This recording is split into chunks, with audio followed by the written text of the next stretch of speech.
బ్రహ్మర్షి పితామహ పత్రిజీ. అందరికీ నమస్కారం. బ్రహ్మర్షి పితామహ పత్రిజీ. ఈ కార్యక్రమంలో ఈరోజు మనతో పాటు ఉన్నారు Emmiganur senior most pyramid master KP Seshesh Shetty గారు. వారితో మాట్లాడి పత్రిజీతో వారికి ఉన్న అనుభవాలు, అనుభూతులు, మధుర స్మృతులు వారి ద్వారానే తెలుసుకుందాం. సార్ నమస్తే సార్. సార్, మరి మీకు ధ్యానం ఎలా పరిచయం అయింది? మొట్టమొదటిగా మీకు నా యొక్క నమస్కారం, ధన్యవాదాలు. మరి ఇది చూసేటువంటి వ్యక్తులు ధ్యానులందరికీ కూడా నా యొక్క నమస్కారం. మరి మేమంతా కూడా 1997లో మన చంద్రశేఖర్ శర్మ సారు, ఆంజనేయ శర్మ సారు వచ్చినారు ఫస్ట్ Okay. మొట్టమొదటి ఇక్కడికి. Mm. వచ్చి వాళ్ళు 1 వీక్ ముందు క్లాస్ పెట్టినారు ఇక్కడ. అప్పుడు ఆ రోజు నాకు అసలు వాళ్ళ క్లాస్ అయిపోయిన తర్వాత నేను వెళ్ళాను అక్కడికి. ధ్యానం అంటే కూడా ఏం తెలియదు, ధ్యానం అంటే ఏం తెలియదు, ఏమనేది లేదు. సరే అని ఊరుకున్నా. నెక్స్ట్ వీక్ సారు పత్రి సార్ వస్తాడు ఇక్కడికి అని అంటే చూడలే సార్ నేను కూడా అని. Mm. సరే అని నెక్స్ట్ వీక్ సార్ వచ్చినాడు. సార్ వచ్చి క్లాస్ తీసుకున్నాడు, బాగా చెప్పినాడు. ఏదో కొద్దిమంది ఆ రోజు ఉండింది, ఎక్కువ లేరు. సార్ చెప్పిన తర్వాత నెక్స్ట్ వీక్ మరి వస్తాడు సార్ అన్నాను. సరే అంటే ఆ రోజు ఇక్కడ సెంటర్ లేదు, కానీ పత్రి సార్ క్లాస్ ఏర్పాటు చేయాలని అంటే ఒక పెద్దది హాల్ తీసుకోవాలా, పబ్లిక్ని మొబిలైజ్ చేయాలా, అందరు రావాలంటే ధ్యానం గురించి మనకే తెలియదు, వాళ్ళకి ఏమని చెప్పాలా, ఎట్లా వాళ్ళని అంతా ఇచ్చేయాలా అనేది పెద్ద ఇదైపోయి మా వాళ్ళందరూ మాకు తెలియదు, మేము చేయమన్నారు.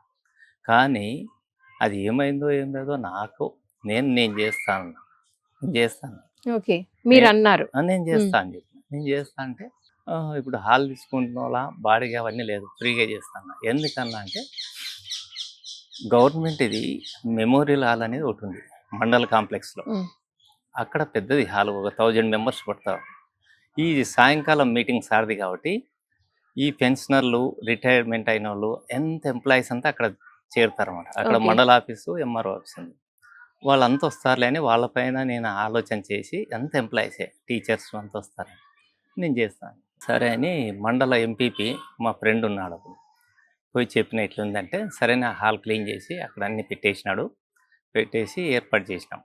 చేసిన తర్వాత మా ఇల్లు రాఘవరెడ్డి సార్ ఇంటి పక్కలోనే. సారు అంబాసిడర్ కార్లో వచ్చినాడు ఆ రోజు. రాఘవరెడ్డి సార్ ఉండి ఎవరు ఆయన అంటే ఏమో ధ్యానం అంటానా, కర్నూలు నుంచి వచ్చినాడు. Mm. ఏమంటే ధ్యానం అంటే నాకు తెలిస్తే నీకు చెప్ప, నీకు నాకు తెలియదు అని అంటే Mm. నేను రావచ్చా అన్నాడు. అంటే రండి, దాన్ని రావాలనే కదా పెట్టింది, రావచ్చా అనేది ఏముంది, రండి అని. సరే అని నేను అన్ని ఆడ ఏర్పాట్లు చేసి సార్ వచ్చా పోయి వాళ్ళంతా లోపల చేర్చి ఇంక నా పని నేను బయటికి వెళ్ళిపోయినా. నేను ఇంకా అక్కడ కూర్చోలే ఆ రోజు. అయిపోయే మూమెంట్లో పోయినా, లాస్ట్కి సీట్ దొరికింది నాకు. 1000 మెంబర్ హాల్ ఫుల్ అయిపోయింది. ఓకే. విచిత్రం ఏమంటే Mm. హాల్ ఫుల్ అయిపోయింది.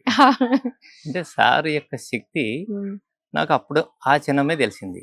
ఓహో, ఇదే కదా, ఎవరు క్లాస్ విన్నారో వాళ్ళంతా నరకానికి పోతారు అని చెప్పి సారు. Mm. ఎవరు ధ్యానం చేయరో వాళ్ళంతా నరకానికి పోతారు. సరేలే అనుకుని నేను లేచి ఇంటికి వచ్చిన సార్ ఇంటికి వచ్చినాడు రాత్రి. వచ్చిన తర్వాత సార్ సంతోషము పట్టనట్లు ఉంది, ఎందుకంటే అంతమంది వస్తారు అనుకోలే. 1000 మంది అప్పట్లో అంటే అది చాలా గొప్ప విషయం కదా సార్. అసలు 1000 మంది 90s లో 97లో. Mm. అంటే అప్పట్లోనే ఇంకా ఎంత తిప్పలు పడినా అప్పుడు ఎక్కడ వచ్చేవాళ్ళు కాదు అంతమంది. 60 మంది, 70 మంది, 50 మంది వచ్చేవాళ్ళు. ఆ రోజు అంతమంది చదువుకున్న వాళ్ళే, అందరూ రిటైర్మెంట్ అయిన వాళ్ళు, కొద్దో గొప్ప జ్ఞానం కలిగిన వాళ్ళే వచ్చినారు. మరి Mm. అది గొప్ప సార్కు. ఆయన ఏం చూసినాడో ఏమో తెలియదు. నైట్ ఇక్కడే ఉన్నాడు సార్. ఉండి సార్లో గమనించింది ఏమంటే ఎవరు వర్క్ చేయగలరు, ఎవరు చేయలేరు, మాటలు చెప్పేవాళ్ళు ఎవరు, పని చేసేవాళ్ళు ఎవరు అనేది బాగా గమనించగల శక్తి సార్కు ఉండేది. అప్పట్లో నేను బాగా గమనించింది సార్ని. సారు ఎదుటివాడిని బాగా ఉత్సాహపరిచి పని చేయించుకునేవాడు. సార్లో ఉండే స్పెషాలిటీ అది. Mm. ఎదుటివానిలో బాగా Encourage చేస్తారు. ఎంకరేజ్ చేసి అతనిలో ఉన్నటువంటి విద్య ఏదైతే ఉందో అన్ని విద్యల్ని వాడుకునేవాడు సార్. ఆ జ్ఞానం బాగుంది సార్. వాళ్ళ ఆధ్యాత్మిక ఎదుగుదలకు ఇవన్నీ ప్రోత్సహించేవాళ్ళు. అన్ని రకాల అతనిలో ఎన్ని విద్యలు ఉంటే ఆ విద్యను సార్ వాడుకునేవాడు. ఒకటి సార్ యొక్క స్థితి ఎటువంటిదంటే, సారు ఈ ధ్యానంలోకి వచ్చే ముందు కూడా నేను ఈ ఇంటికి పరిమితం కాదు, ప్రపంచానికి పరిమితము. కాబట్టి ఈ ప్రపంచానికి పరిమితం కావాలంటే నేను ప్రపంచంలోకి వెళ్ళిపోవాలని చెప్పి వచ్చేసినాడు సార్. సార్ కాన్సెప్ట్ అదే కాబట్టి సారు ప్రపంచం అంతా వ్యాపించినాడు, అందరిలో వ్యాపించగలిగినాడు. కాబట్టి ఈ ధ్యానం చేసే ప్రతి వ్యక్తి కూడా నా ఇంటి వరకే నేను, నా వరకే నేను అనుకుంటే అక్కడే ఉండగలుగుతాడు. ప్రపంచమే నేను, ప్రపంచమంతా నేను ఉండాలని అంటే సార్ గురించి నేను తెలుసుకొని అంతా వ్యాపించగలగడం. మొత్తం ప్రపంచమంతా వ్యాపిస్తాం. ప్రతిదీ ఏదైనా విషయం గాని, నువ్వు ఏ వ్యవహారమన్నా చెయ్యి, బిజినెస్ చెయ్యి, రాజకీయం చెయ్యి, ఏదైనా చెయ్యి. ప్రపంచమంతా నేనే ఉండాలా, ప్రపంచమంతా వ్యాపించాలంటే కంపల్సరీ వ్యాపించగలవు. పత్రి సార్ యొక్క కాన్సెప్ట్ అది. కాబట్టి పత్రి సార్‌ని నేను గమనించిందేమంటే చాలా గొప్ప వ్యక్తి పత్రి సారు. ఎంత గొప్ప వ్యక్తి అంటే స్వార్థం లేని వ్యక్తి. ఎందుకు స్వార్థం లేదంటే ఆయన కాన్సెప్ట్ అదే. స్వార్థంతో చేస్తే ఏ పని కాదు. నేను ఉండాలనుకున్నప్పుడు అంతే ఉంటా అంతే అందరిలో. కాబట్టి పత్రి సారు చాలా గమనించిన పత్రి సార్‌ని. ఎందుకంటే ఫ్రెండ్లీగా ఉండేవాడు ఇక్కడికొస్తే నాతో. ఎంత ఫ్రెండ్లీగా అంటే మామూలుగా జనరల్‌గా అంటే గురువు అనే ఇది లేదు. మామూలుగా ఫ్రెండ్‌గా నవ్వుకుంటూ మాట్లాడేవాళ్ళము. ఎవరు ఎట్లా అని గమనించి చాలా అంత ఈజీగా మాట్లాడి చేసేవాళ్ళము. పత్రి సార్ ఏం చేసేవాడంటే ఎట్లాగైనా సరే, ఎవరైనా సరే మనకు కావాలా, పని కావాలి అంతే. అది అటు ఏమైనా సరే అనే వ్యక్తి అనమాట. కాబట్టి సార్ వర్క్‌షాప్ చేసినాడు. ఆ రోజు బాగా సెంటర్ స్టార్ట్ అయింది. ఆ రోజు సార్ ఇక్కడికి వస్తాడు పత్రి సార్ అనంగా అన్ని బ్యానర్లు కట్టియాలంటే నేను ఎప్పుడు బ్యానర్లు కట్టియలే మేడం. ఎట్లా ఇది బ్యానర్లు కట్టియాలని మొట్టమొదట 10 సారి బ్యానర్లు కట్టించి బస్ స్టాండ్‌కి ఎదురుగా సర్కిల్ అన్ని చోట్ల ఎవరైతే రావాలనుకున్నానో వాళ్ళంతా వచ్చినారు, వర్క్ చేసినారు. అది రాత్రి సారు కూర్చోబెట్టుకొని బాగా అది గమనించినాడు. పత్రి సార్ ఏమన్నాడంటే ధ్యానం చేసే ప్రతి ఒక్కరు కూడా నేను చేసే కార్యక్రమం కరెక్టా కాదా అని తెలుసుకోవాలంటే నీ ద్వారా తెలుసుకునేవాడు. అంటే కరెక్టా కాదా? అట్లా ఆ విధంగా సారు చాలా గొప్పగా తయారైనాడు. కాబట్టి అందరూ కూడా సార్‌ని బాగా గమనించి దగ్గర నుంచి అలాగే ఉండడం వలన చాలామంది గొప్పవాళ్ళయిపోయినారు. ప్రతి ఒక్కరు గూడా.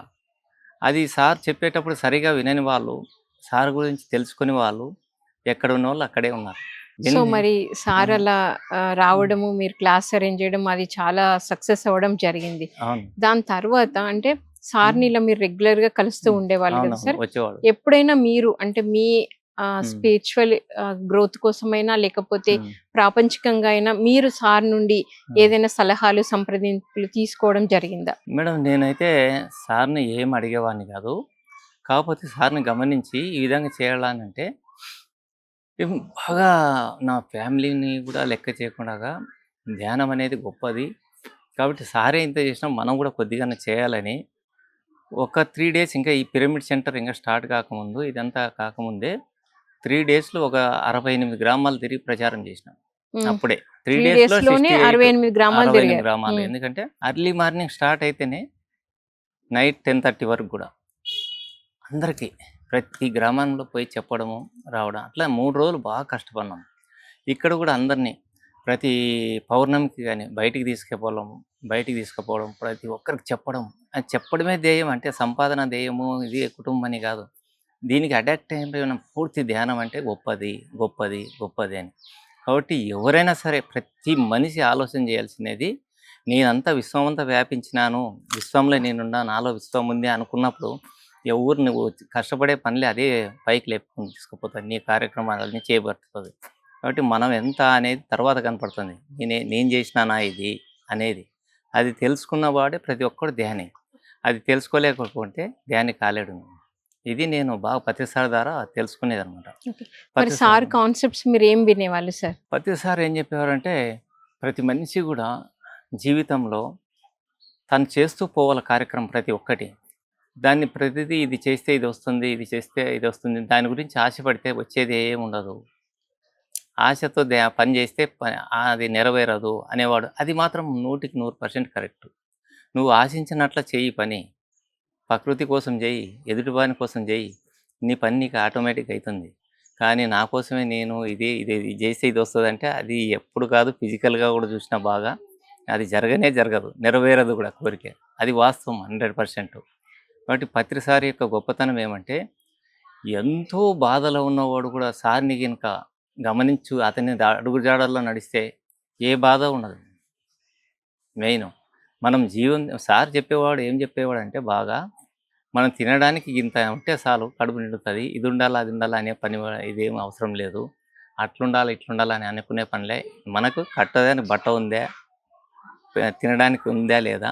అని ఒక 2, 3 కాన్సెప్ట్‌లు చాలా బ్రహ్మాండంగా చెప్పేవాడు. అప్పట్లో తె చాలా మీరు 90స్‌లో చాలా కొద్ది మంది ఉండేవాళ్ళు కదా సార్. అవునవును. అవును. సారు సరదాగా చాలా అవును. క్లోజ్‌గా చాలా. చెలోక్తులు విసురుతూ సారు అలా ఉండేవాళ్ళు గదా! అవునవును. అప్పుడు గూడా సార్ కాన్సెప్ట్స్ చెప్పేవాళ్ళు గదా! చెప్పేవాడు.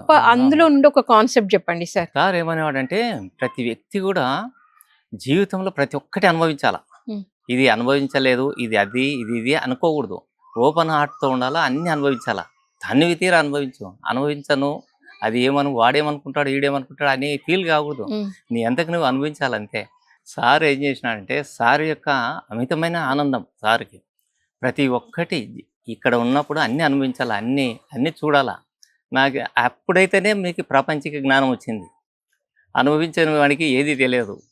ఇది నిజం మేడం. అది మాత్రం కరెక్ట్. ఎక్కడైనా సరే మాట్లాడగలము. అది అనుభవించినోడు ఎక్కడ అధైర్యంగా ఉంటాడు. ధైర్యంగా ఉండాలంటే అన్నీ అనుభవించాల. అప్పుడు ధైర్యం వస్తది. మాట్లాడగలవు స్పిరిచువల్‌గా గూడా.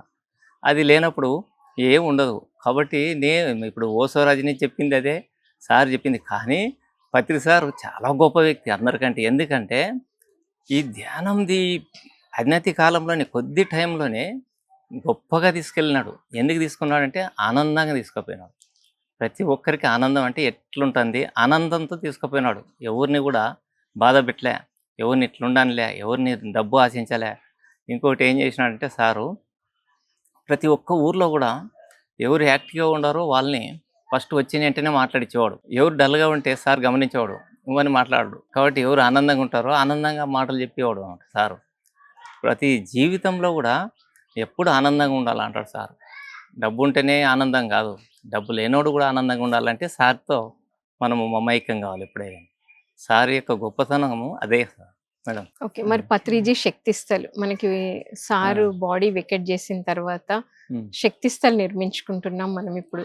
సో, అవును. మీరక్కడ ధ్యానం చేశారా? అవును. చేసినప్పుడు మీకెలాంటి ఎక్స్‌పీరియన్స్ వచ్చింది? చాలా నిర్మలంగా ఉంటుంది. ఏమి హ్మ్. ఇది నాకైతే ఏమి అనుభవాలు రాలేదు. కానీ సార్ యొక్క స్థితి ఇంత గొప్పగా ఉండడం చాలా ఆనందమేసింది నాకు. భౌతికంగా గానీ, హాస్టల్‌గా గానీ చాలా ఆనందం వేసింది. సార్‌ని గమనిస్తూ నేను ధ్యానం చేయడం వలన సారి సార్ ద్వారా నేను నేర్చుకునేదైతే ఎక్కడున్నా కూడా విషయాన్ని తెలుసుకునే శక్తి మనకొచ్చింది. ఇక్కడుండి మీరెక్కడో ఉంటారు. కానీ మీ పైన నేను కాన్సెప్ట్ చేస్తే మీరు వచ్చేసేటట్ల శక్తి ఉండేది. సార్ ద్వారా అది తెలుసుకున్నాం. సార్ చెప్పలే గానీ, సారుని చూసి నేర్చుకున్నాం అది. ప్రతి విషయం ఏదైనా సరే, ఎదుటివానికి ఫ్రీగా సర్వీస్ చేయాలనుకున్నప్పుడు ఆ పని నెరవేరుతుంది మనం. డబ్బు ఆశించి చేస్తే పని నెరవేరదు. అది సార్ ద్వారా నేర్చుకున్నది గొప్ప విషయం. మరి ధ్యానానికి ముందు మీరు, ధ్యానం తర్వాత మీరు అంటే మీరేం జెప్తారు సార్? ధ్యానానికి ముందంటే నాకు చాలా ప్రాబ్లమ్స్ ఉండేటివి. హ్మ్. అంటే జీవితం ఇదేంది ఇట్లా అయిపోయింది అది ఇది అనుకున్నాను. కానీ ధ్యానంలోకి వచ్చిన తర్వాత అన్నీ గూడా చిన్నగా అనిపించాయి. అసలవి మనకేమి సమస్యల్లాగా అనిపించట్లేదు. సమస్యలాగా అనిపించావు. ఎందుకంటే సార్ చెప్పేసినాడు. ఇది సమస్య అని అనుకోకూడదు అని. కాబట్టి సమస్యగా తీసుకుంటే సమస్య అయితుంది గానీ, ఇది కాదనుకుంటే ఏమి ఇబ్బంది ఉండదు. చాలా ధైర్యంగా ప్రవర్తించేవాడిని ఎక్కడైనా సరే. హ్మ్. ప్రతి చోట ఎక్కడైనా ధైర్యంగా మాట్లాడేవాళ్ళం. ఇంక మనకు తెలిసిపోయింది అంత రూటు. హ్మ్. జీవితం అంటే ఏమి? ఈ జీవితం ఎలా గడుస్తుంది? ఎలా ముగుస్తుందని తెలిసిపోయింది కాబట్టి, మనం భయం ఎందుకింక? భయం అవసరం లే కదా! కాబట్టి ప్రతి ఒక్క పిరమిడ్ మాస్టర్ అయితేనేమి, ధ్యానం చేస్తేం, చేయకపోతేం. కానీ జీవితాన్ని బాగా అనుభవించాలా, జీవితాన్ని అనుభవిస్తూ ఎక్కువ మంది పిరమిడ్ ధ్యానం తెలిస్తేనే అనుభవం, ధ్యానంలో శక్తి అన్నీ తెలిసేది గానీ, పిరమిడ్ ధ్యానం కాకుండా వేరే గురువుని, వాళ్ళని ఆచరిస్తే డబ్బు పోతుంది, తెలివి రాదు, జ్ఞానం ఉండదు, ఇంకోటుండదు.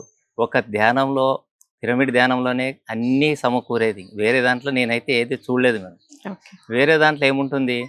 వాళ్ళు చెప్పినప్పుడే వినాలా, వాళ్ళు చెప్పిన పనే చేయాలా, ఇంకోటి ఉండదు. ఇంకేముండవు ఇంక దాంట్లో.